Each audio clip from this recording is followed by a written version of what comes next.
তারা এমন পাপ করেছে যে কাজটা অনেকটা মায়ের মাংস কেটে খাওয়ার মতো। মায়ের মাংস? কি সত্যচারণ!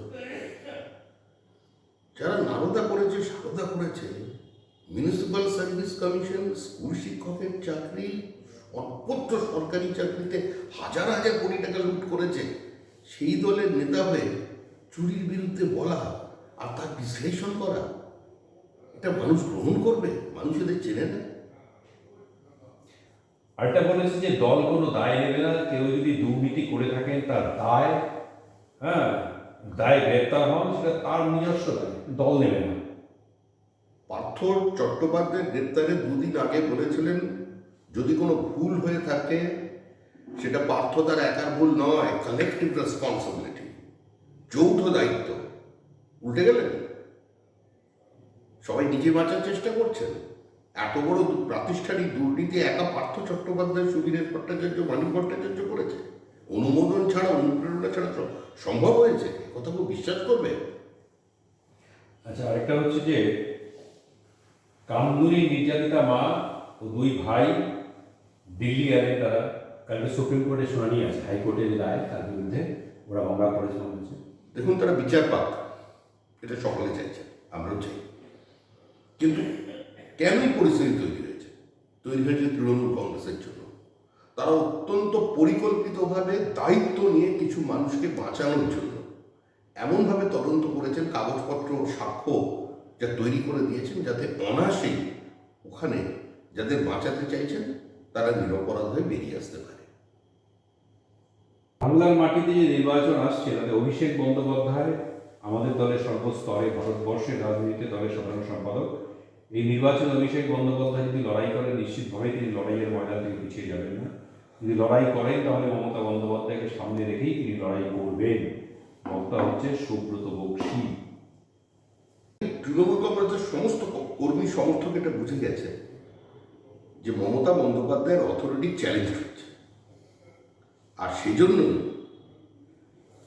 এই সুব্রত বক্সী দলের সভাপতিকে বলতে হচ্ছে যে অভিষেক বন্দ্যোপাধ্যায় লড়াই করলে মমতা বন্দ্যোপাধ্যায়ের অধীনে লড়াই করবে। দলটা কোন জায়গায় গিয়ে পৌঁছেছে সেটা সহজেই অভিনয়।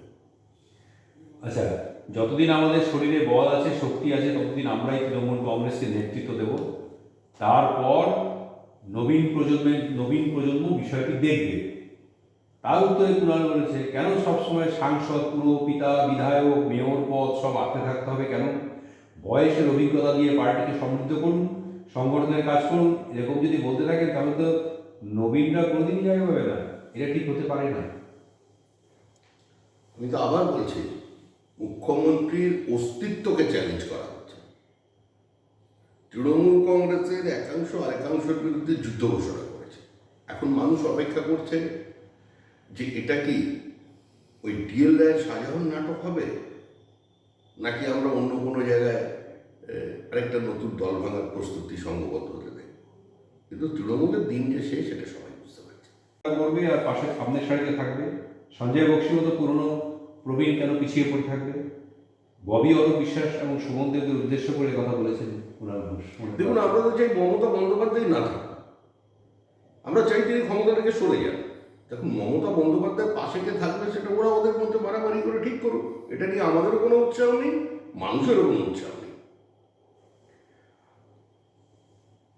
শুভেন্দু সম্পর্কে আমরা 3-4 জন কড়া প্রতিক্রিয়া দেব, কুণাল বলেছেন।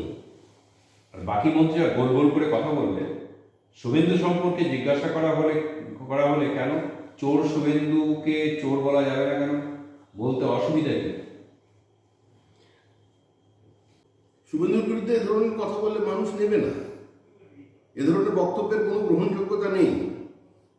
আবার যারা এগুলো বলে যাচ্ছেন সবসময়, তারা দলের মধ্যে খুব একটা প্রমোশন পাচ্ছেন না, হাত পা ছড়াছড়ি করছেন। প্রবীণ যারা নেতা আছেন তারা বুঝেছেন যে ভবিষ্যৎটা কি, সেই জন্য চুপ করে আছে। তবে ভয় না ভক্তিতে, সেটা ওরা ঠিক করে। এবং তারা যাতে কোনোভাবে ছাড় না পায় সেই জন্য চেষ্টা করছেন বিধায়ক পবন সিং। তিনি যে বাড়িতে থাকেন সেখানে আমাদের সাংসদও থাকে, তার কাছ থেকে কি নৈতিকতা আশা করবো? একদিকে ছেড়ে গিয়ে বলবে যে আমাদের তৃণমূল কংগ্রেস যারা আছে তারা সেখানে খুন করেছে, তাদের জেলে ভরে দেবে, আরেকদিকে অন্য কেউ বলবে তৃণমূল কংগ্রেসের পতাকা নিয়ে তার ব্যক্তিগত স্বার্থ সিদ্ধি করবে। এ কথা আমরা মেনে নিতে পারবো না।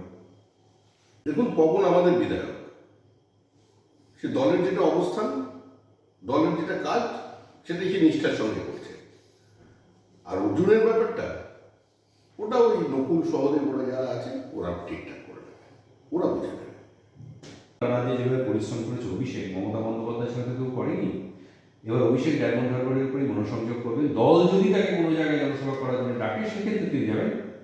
এটা যে অশোকনগরের তৃণমূল বিধায়ক নারায়ণের সাথে কি বলবেন? এখন কিন্তু সবাই জানতো কুণাল ঘোষই একা ব্যাট করছে অভিষেক ব্যানার্জির জন্য। এখন ওর নারায়ণ গোস্বামী চলে এলো, আরেকজন ব্যাটসম্যান। অভিষেক ব্যানার্জি ডায়মন্ড হারবারেই ঘোরাঘুরি করুন আর গোটা রাজ্য জুড়েই করুন। 2024 নির্বাচনে তিনি প্রাসঙ্গিক দল। আরে তৃণমূল কংগ্রেসে 2024 নির্বাচনে কোনো প্রাসঙ্গিকতা খুঁজে পাচ্ছে না, আর সেখানে অভিষেক ব্যানার্জি মুখ বিক্রি করতে পারেনি, মাদ্রাসা বিক্রি করতে গেছে। হ্যাঁ, শুভেন্দু অধিকারীকে হারাতে পারেনি, তাদের হাতে দায়িত্ব দিয়েছিল। কি বলবেন? এতদিন ধরে একদম শুভেন্দু চুরি করে জিতেছে। ওই জয় লোডশেডিংয়ের জয়। আমরা তো বলছিলাম প্রথম থেকেই যে শুভেন্দুই জিতেছে, মানুষ তাকে গ্রহণ করেছে। দেখো দলীয় কোন দলে আসল সত্যটা বেরিয়ে এলো, এতদিন পর স্বীকার করলো না শুভেন্দু ঠিকঠাকই জিতেছে। আসলে লোডশেডিং নয়, আসলে হচ্ছে সুব্রত বক্সী, এটা জানা গেল। আজ থেকে রাম মন্দির ইস্যুতে বিজেপি ঘর ঘর যাত্রা শুরু করলো। 15 জানুয়ারি পর্যন্ত এটা চলবে। একদম শুরু থেকে বিজেপি এই রাম মন্দিরের আন্দোলনের সঙ্গে আছে। তো এত আনন্দ ঘন মুহূর্তে এই আনন্দ যজ্ঞে মানুষকে ঘরে ঘরে গিয়ে নিমন্ত্রণ করতে বিজেপি যাবে না?